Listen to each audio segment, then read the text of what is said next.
Good evening to all of you. Thank you all for joining today's discussion on occupational health and safety framework for healthcare workers. The occupational health and safety of healthcare workers has come under a renewed focus in the time of this pandemic. In the initial days of the pandemic, we saw instances of violence against healthcare workers, and we saw several issues such as access to PPEs and also healthcare workers having to work under very difficult conditions due to various infrastructural and capacity limitations of hospitals. In this time, when we have to think about legal solutions to these problems, we as lawyers and we as professionals trained in the law feel a little bit constrained, and therefore we have a interdisciplinary panel. We have Dr. Bobby Joseph. He's the head of Occupational Health Services, St. John's Medical College, and we have Shreya Srivastava, who's a research fellow and who has drafted the entry on devising occupational health and safety framework for healthcare workers in our briefing book for 2020. Welcome both of you. Thank you. Let us begin. For all the attendees, at the end of the discussion, we are going to take questions from all of you. So please feel free to send your questions in the Q&A section of this of your Zoom screen. And also, the first 20 minutes will be devoted to the discussion itself, and the last 10 minutes will be devoted to questions from the attendees.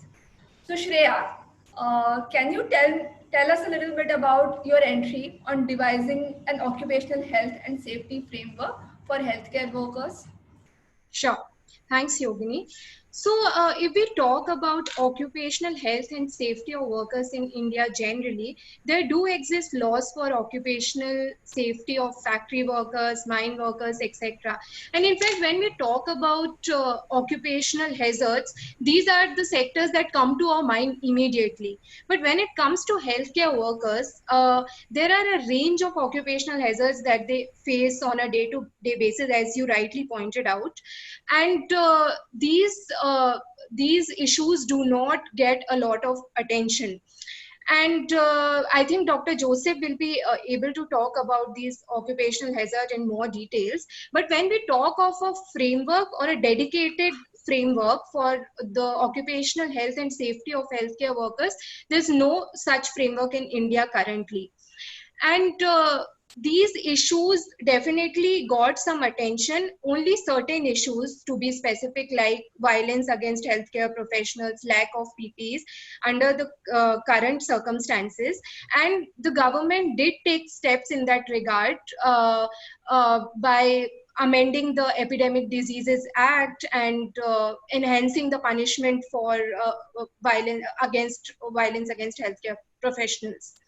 But these measures by the government neglect the issue of overall occupational safety and health of healthcare workers and does not address the issue in an overarching manner.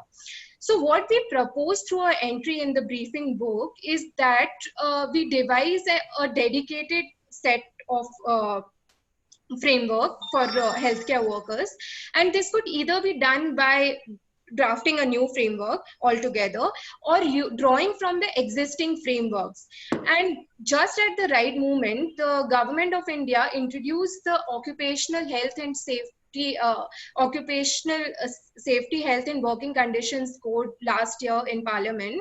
It was submitted to the Standing Committee on Labour, and the committee has now submitted its report.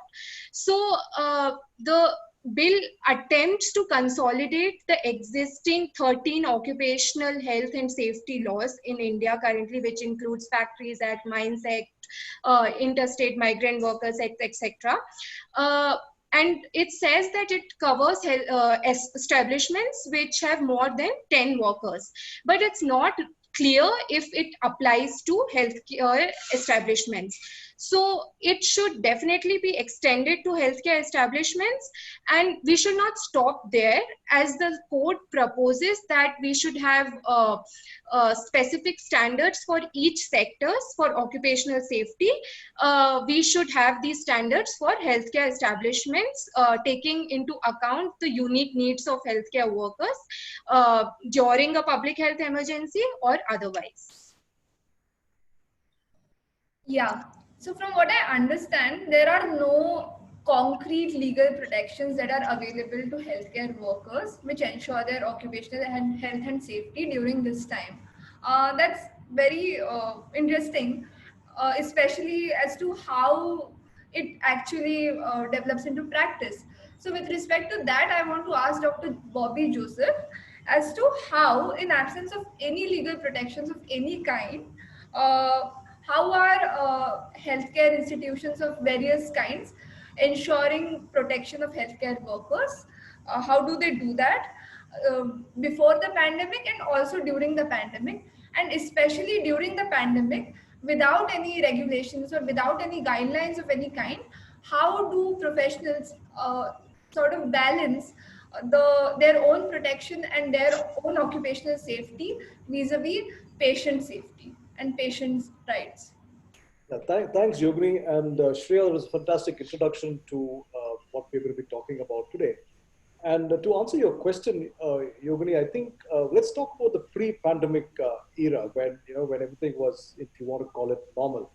Very few healthcare organizations actually had a system in place to look at the protection of people in their organizations. A few of us did have certain systems where we provide them with a pre-employment medical checkup. We do an annual medical checkup for them. We ensure that they're vaccinated, and we try and provide them with as many as much of PPEs as possible. Now, the issue now, and highlighted by the pandemic per se, is that we've suddenly realized that there's so much more to be done for healthcare workers.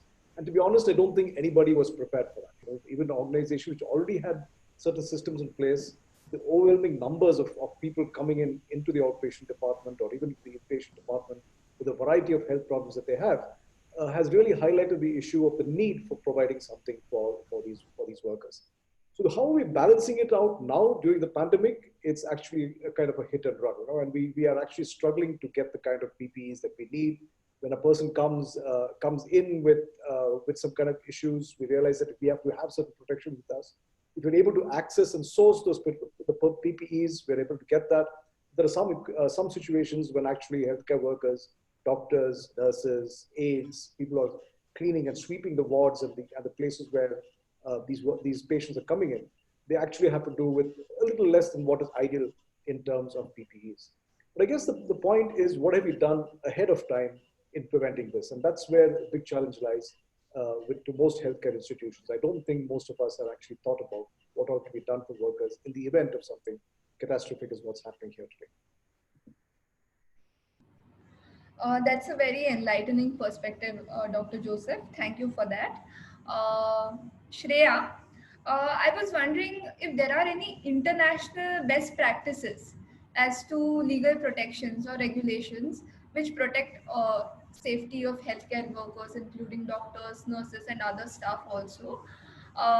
Apart from best practices, are there any international guidelines which shed light in this regard? Right. So the International Labor Organization mandates generally that all member countries should have an occupational health and safety framework.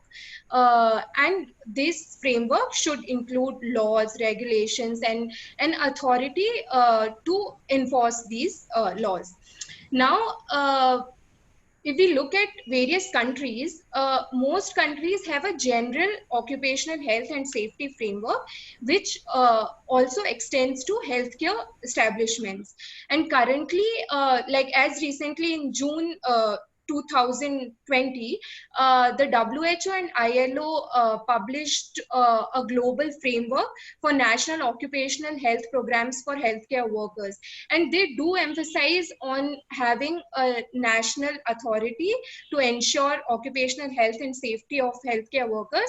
And also there should be workplaces, like there should be authorities at the workplaces as well.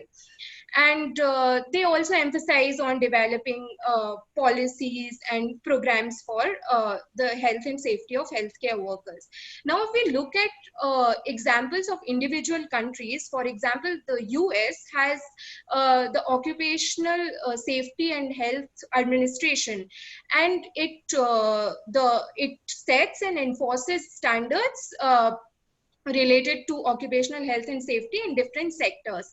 Though regarding healthcare establishment, it hasn't issued enforceable standards. It has only issued non-binding guidelines, and so a bill is currently pending there, which will mandate, if gets enforced, then it will mandate OSHA to issue enforceable standards in this regard as well.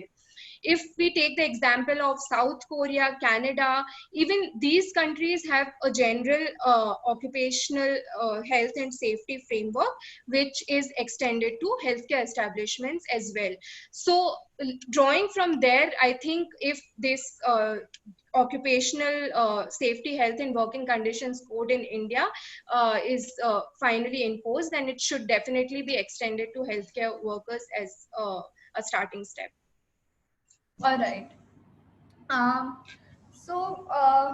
we have talked about all the other like pandemic related safety issues specifically right now, but I just wanted to ask that specifically in India, we also see problems associated with violence against healthcare workers. And Shreya, could you just shed some light on what is the current legal framework on violence against healthcare workers in India?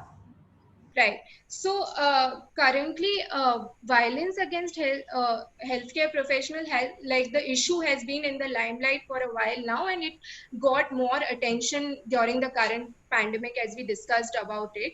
So although there are provisions under the Indian Penal Code to deal with this issue generally, but there are some state laws particularly in this regard. Although how successful these laws are and how well they are implemented, we cannot say that with surety, because we recently did a research study on this, and we collected some data on related to the FIRs filed under these laws, etc., and there was very little information on that. But during the pandemic, as the cases of violence against healthcare professionals got a lot of attention, the government did amend the Epidemic Diseases Act by passing an ordinance, and there is a particular provision which says that now violence against healthcare professional is a cognizable and non-billable offense, and also has increased the punishment for the same. But we cannot really say that deterrence would definitely be will prove as the only solution to this problem, and there are so many structural issues that need to be resolved, and coming up with an occupational health and safety framework with taking care of all such hazards could be the first step for that. Thank you so much, Shreya, for that answer.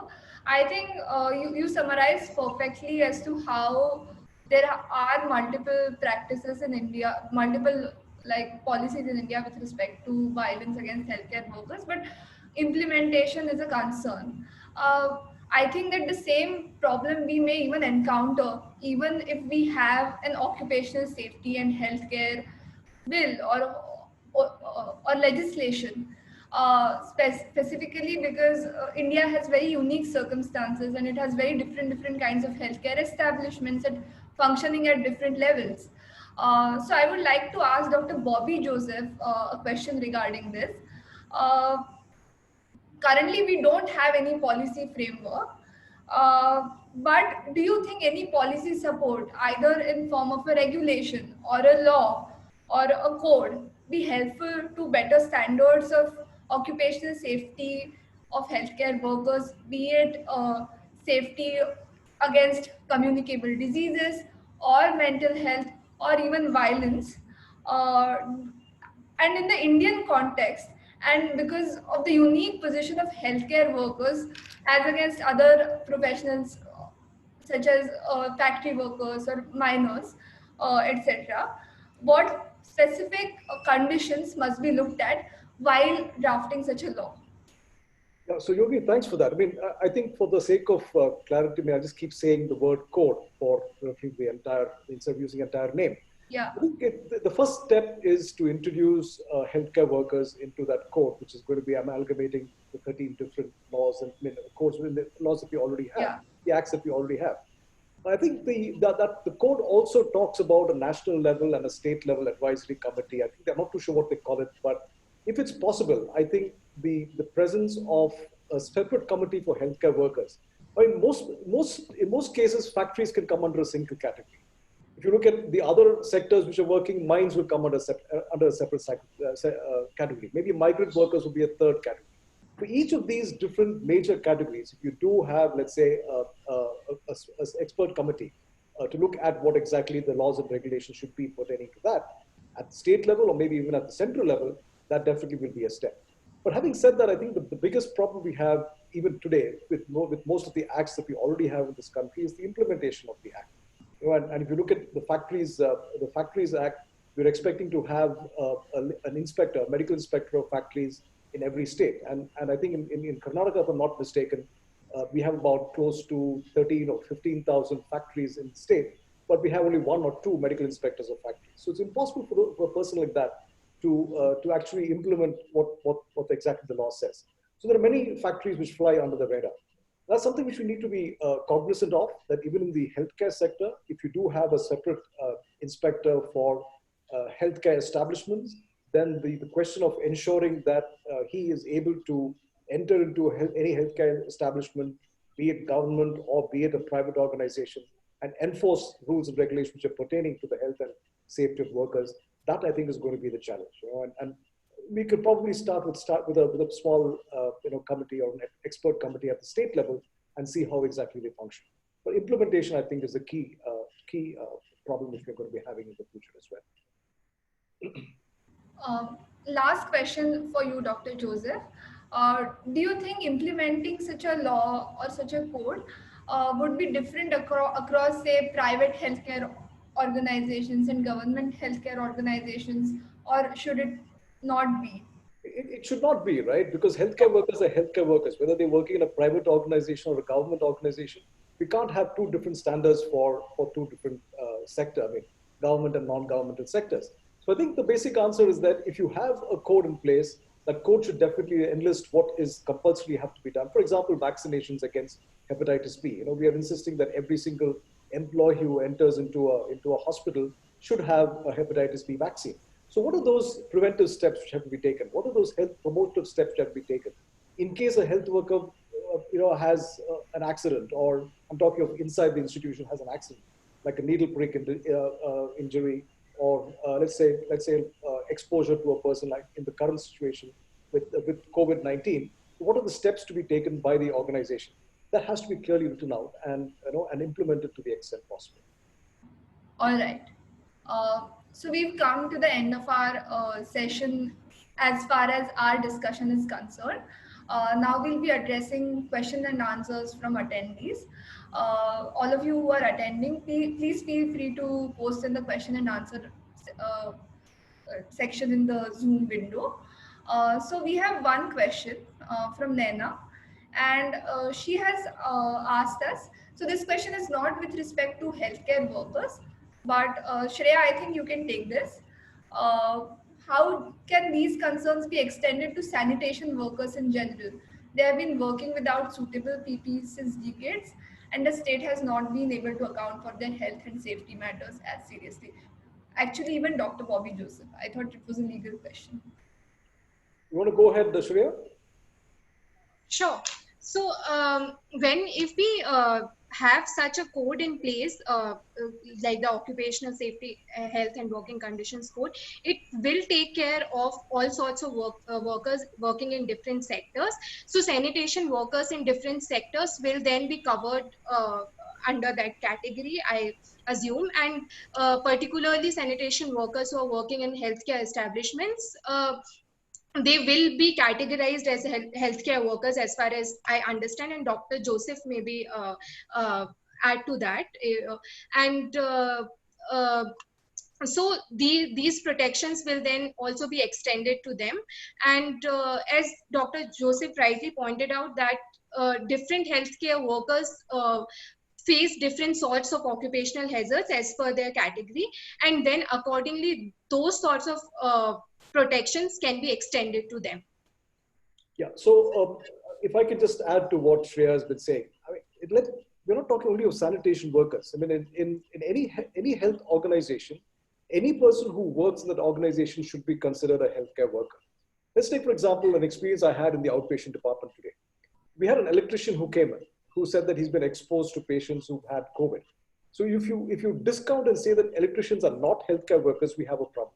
So any person employed by a healthcare organization, hospital, primary healthcare center, whatever, if the person is working with patients, in front of patients, being exposed to problems which patients have, then I think they have to be included as part of the healthcare system and ensure that they're protected. It goes without saying, sanitation workers are probably the most vulnerable. Added to that is the issue that most of them are temporary workers. They are not given a permanent job in many hospitals. The third issue is that they're migrant workers very often. They come in today, they leave tomorrow. And that is something which has to be taken into account. It goes without saying that all categories of workers in the hospital have to be protected by whatever laws we're thinking about. Yes, I think this question and your answer, Dr. Joseph, sheds light on the importance of worker safety in general, pre-COVID, during COVID, and worker safety of the most vulnerable of workers generally. I think we have a question with respect to that directed at you. We've been asked as to how worker safety and these governance models, such as this strong code, can become high on political agenda.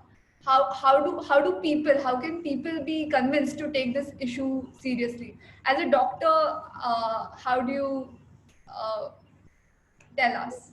A tough question. I mean, I am really not well versed with the way the system will work, but I think more than the political system or going through the governance system, I think health and safety of every employee is the organization's responsibility, right?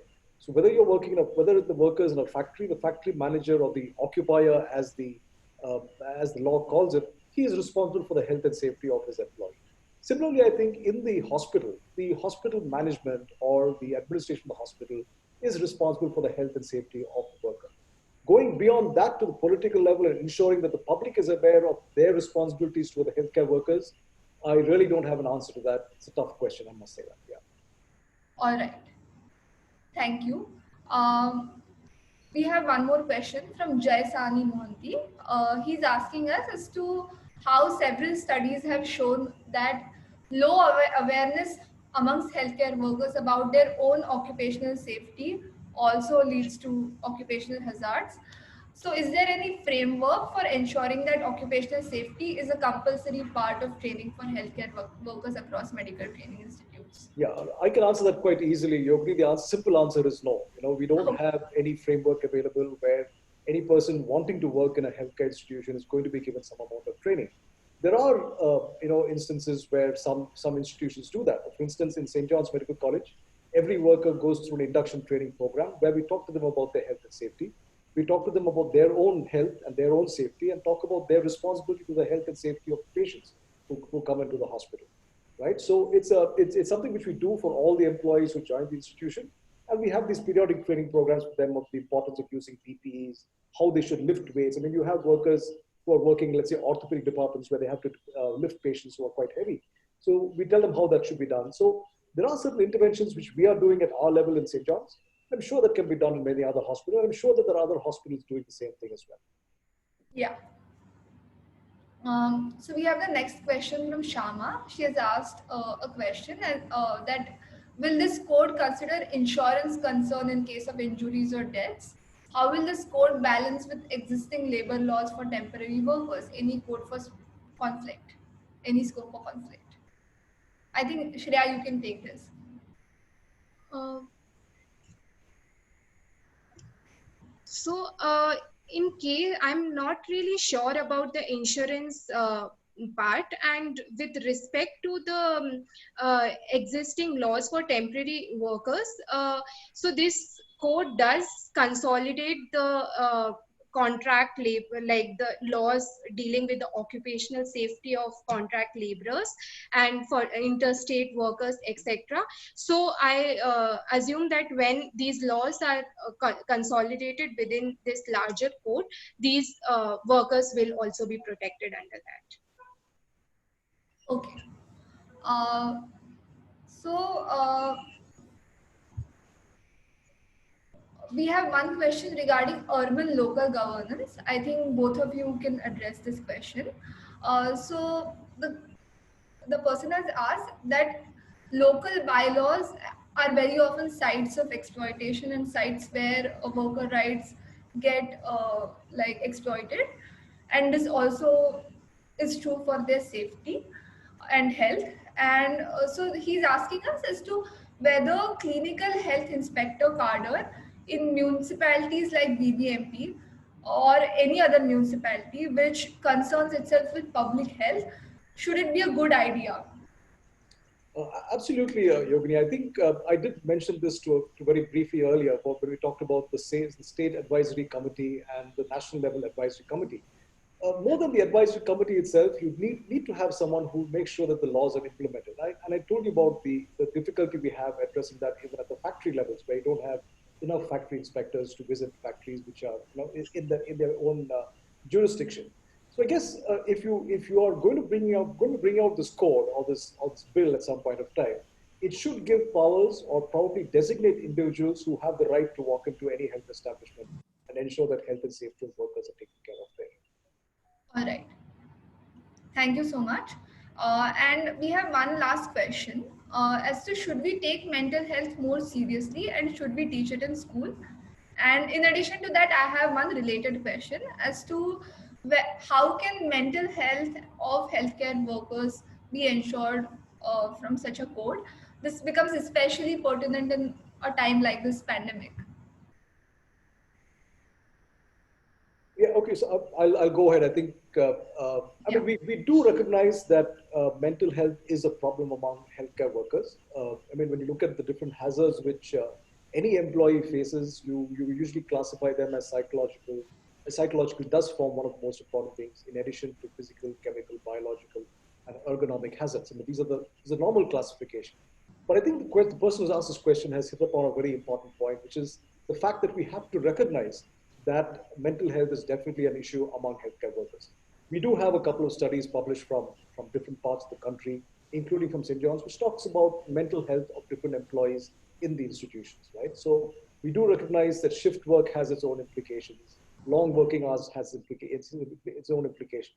A variety of other factors which impinge upon the mental health of workers in every sector, let alone the healthcare sector.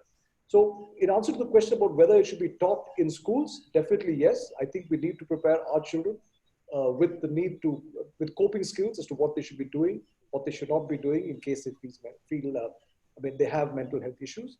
And at some point of time, also try and recognize that as early as possible, which is why we do these annual medical checkups for employees. So the moment we identify that they do have a health issue, mental health issue, we refer them to a psychologist or a psychiatrist for help. That's something we definitely can be thought about as well. Thank you so much, sir. I think we have one last question which we'll take, and beyond this, I think we'll close the session.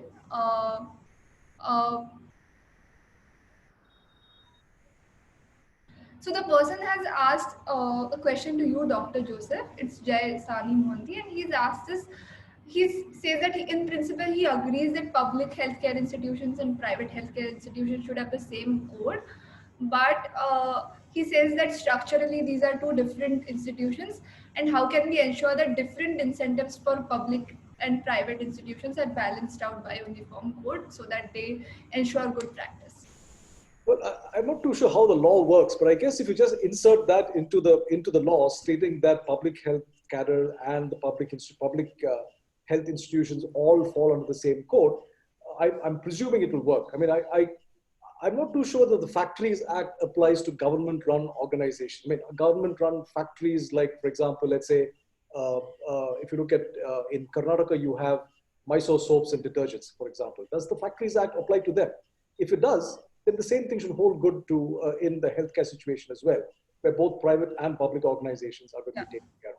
I definitely know that HAL, ITI, and other public sector companies come under the same Factories Act compared to as same as the private organizations. So if that's the case with factories, I'm sure it can be done for healthcare workers as well. This may be a very naive answer, but I think there's no other way around it. All right.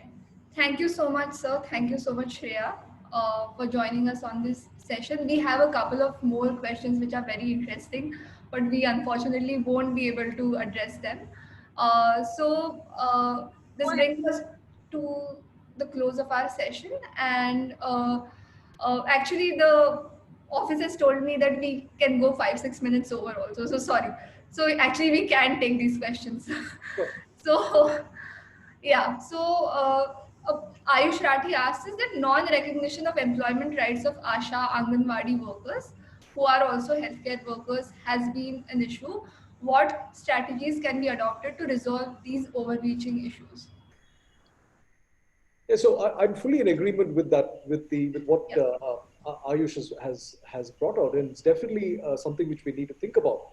Because if you actually look at the way ASHAs and Anganwadi workers are incentivized, they will definitely fall under the Minimum Wages Act, right? So if you look at Minimum Wages Act and apply it to all sectors, ASHA workers, the ASHAs and the Anganwadi workers would definitely fall under that act.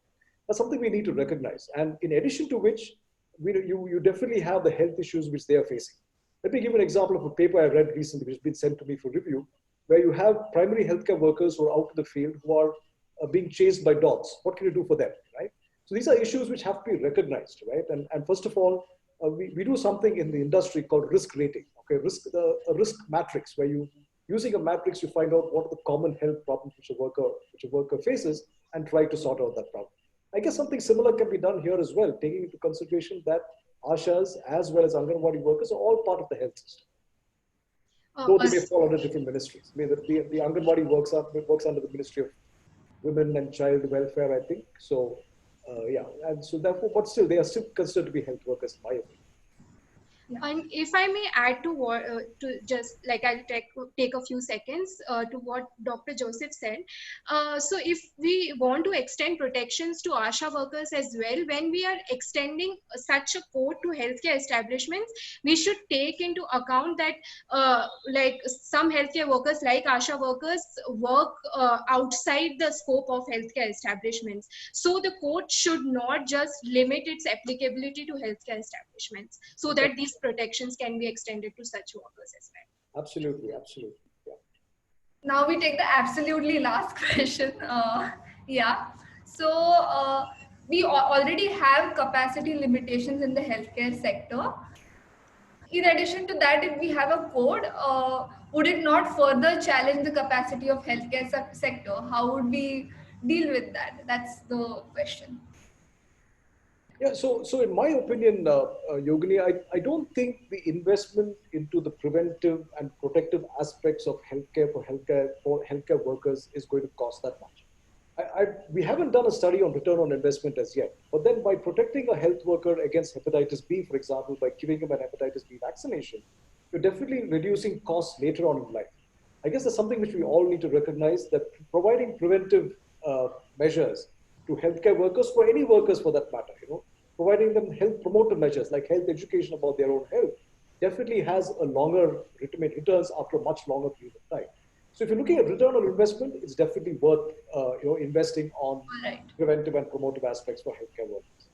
Yeah. So it should be considered as a cost to the company or the cost to the institution which is employing them. Thank you so much, Shreya, and thank you so much, Dr. Bobby Joseph. And we've touched upon so many issues, and we've touched upon rights of ASHA workers, and we've touched upon mental health and violence against healthcare workers. I think the comments by Dr. Bobby Joseph were especially informative to us in our research, and I think they'll really guide us in our research as we take this ahead. Thank you so much, all of you who have joined us on Zoom, on YouTube, or on Facebook in this session. And thank you so much for all of who asked these really good questions, which further added to the value of the session.